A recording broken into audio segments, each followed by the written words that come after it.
Kita lanjutkan pembelajaran kita ke subtema 2, kebersamaan dalam keberagaman, pembelajaran 3.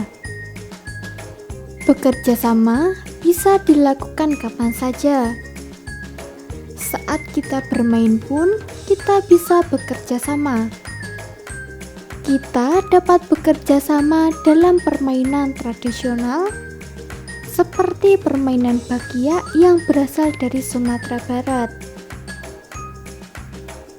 Sekarang, coba kalian amati video permainan bakia berikut ini.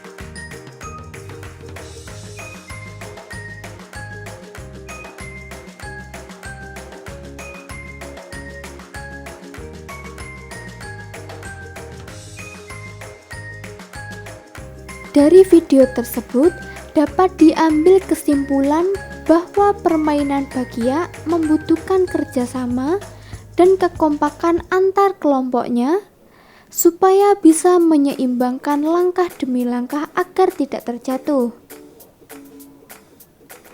Dalam kelompok terdiri dari beberapa anggota yang memiliki kemampuan beragam. Namun, hal tersebut tidak menghalangi kita untuk tetap bekerja sama. Saling menghargai perbedaan dalam bekerja sama akan membantu tim mencapai tujuan.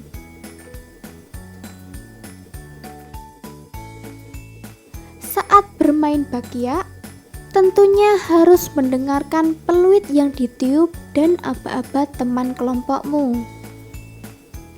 Kegiatan tersebut tentunya membutuhkan pendengaran yang baik. Maka dari itu, telinga sangatlah penting bagi kita. Dengan adanya telinga, kita dapat mendengar bunyi-bunyian.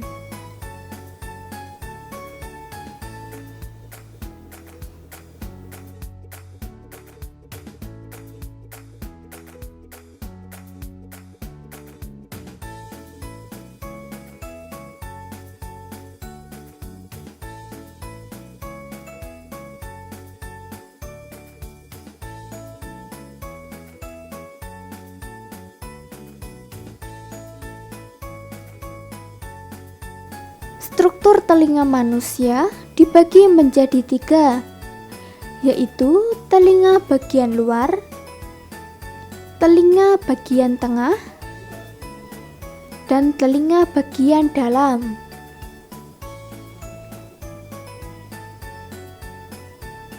Telinga luar adalah bagian telinga yang terletak di luar dan kontak langsung dengan lingkungan.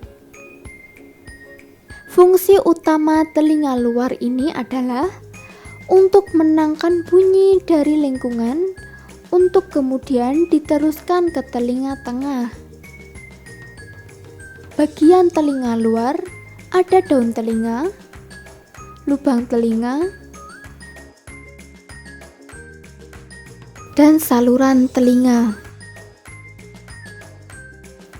Telinga tengah berfungsi untuk mengubah gelombang bunyi yang ditangkap telinga luar untuk menjadi getaran. Getaran tersebut kemudian dilanjutkan pada telinga dalam.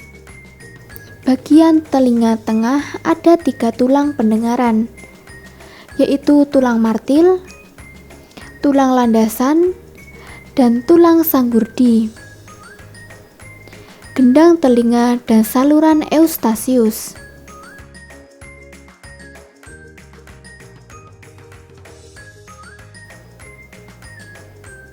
Telinga dalam adalah pusat pengendali dari indera pendengaran kita. Fungsi telinga dalam adalah untuk mengubah getaran dari telinga menjadi impuls listrik dan meneruskannya melalui saraf menuju otak. Bagian telinga dalam ada 3 saluran setengah lingkaran dan rumah siput atau koklea.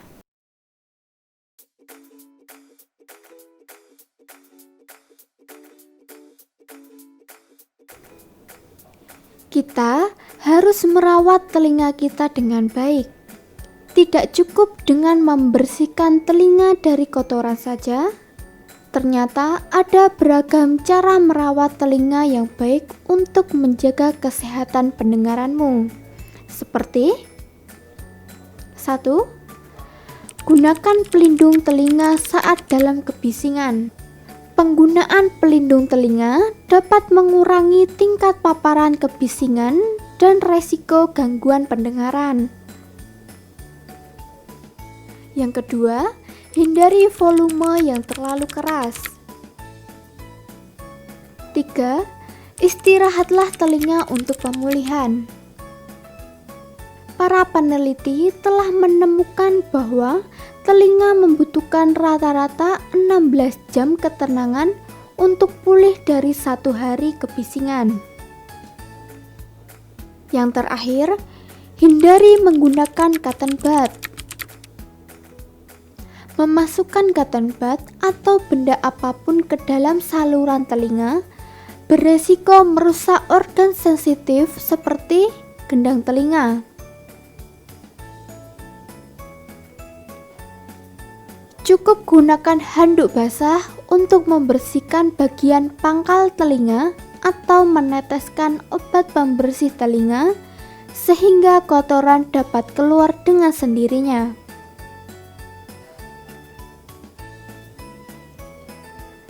Dan masih banyak lagi cara efektif untuk menjaga pendengaranmu agar tetap berfungsi dengan baik.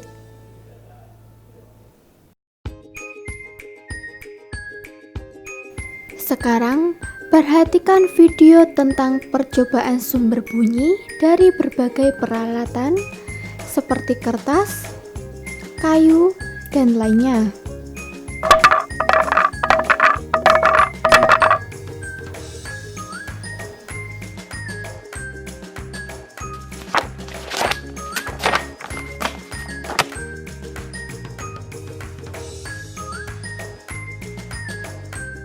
Setelah memahami video tersebut, dapat disimpulkan bahwa telinga merupakan indera untuk mendengar. Kemampuan setiap orang untuk mendengar suara atau bunyi bervariasi dan tidak sama satu dengan yang lain. Kemampuan telinga manusia untuk mendengar bunyi sangat terbatas. Telinga manusia normal umumnya hanya dapat mendengar bunyi dengan frekuensi antara 20 sampai 20.000 Hz yang biasa disebut audiosonik. Selain itu, macam-macam bunyi dapat dibedakan berdasarkan frekuensinya, yaitu gelombang infrasonik, gelombang audiosonik, dan gelombang ultrasonik.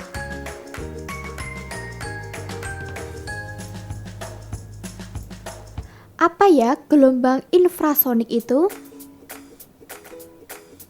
Gelombang infrasonik itu bunyi yang memiliki frekuensi kurang dari 20 Hz. Contoh hewan yang dapat mendengar seperti gajah, jangkrik, dan anjing. Lalu apa ya gelombang audiosonik itu? Gelombang audiosonik itu bunyi yang memiliki frekuensi antara 20 sampai 20.000 Hz. Bunyi ini bisa didengar oleh manusia. Contoh bunyi dari audiosonik seperti suara petir, alunan musik, dan suara ombak. Gelombang ultrasonik adalah bunyi yang memiliki frekuensi di atas 20.000 Hz. Bunyi ini bisa didengar oleh hewan seperti lumba-lumba, kelelawar, dan burung hantu. Nah, di pembelajaran sebelumnya kita sudah membaca cerita tentang tong sampah gotong royong. Kita akan kembali membahas gagasan pokok dan gagasan pendukungnya ya. Pada paragraf 1, gagasan pokoknya adalah warga berkumpul di lapangan. Sedangkan gagasan pendukungnya adalah peralatan yang dibawa warga. Paragraf kedua gagasan pokoknya adalah warga bergotong royong. Sedangkan gagasan pendukungnya adalah mereka saling membantu. Sedangkan untuk paragraf ketiga, gagasan pokoknya adalah tong sampah siap dihias. Sedangkan gagasan pendukungnya adalah membuat pola hiasan keranjang sampah yang cantik. Apakah kalian sudah memahaminya sampai di sini?